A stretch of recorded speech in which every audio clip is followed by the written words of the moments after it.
ফেলে দেওয়া কার্ডবোর্ড দিয়ে তৈরি এবং ক্লে এবং ছোট ছোট কাঁচ দিয়ে তৈরি করা হয়েছে।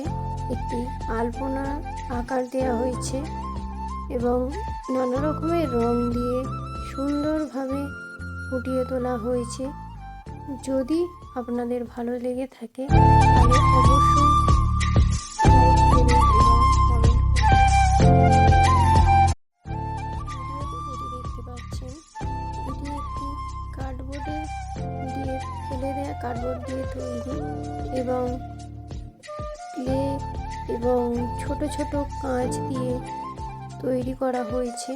একটি আলপনা আকার দেওয়া হয়েছে এবং নানা রকমের রং দিয়ে সুন্দরভাবে ফুটিয়ে তোলা হয়েছে।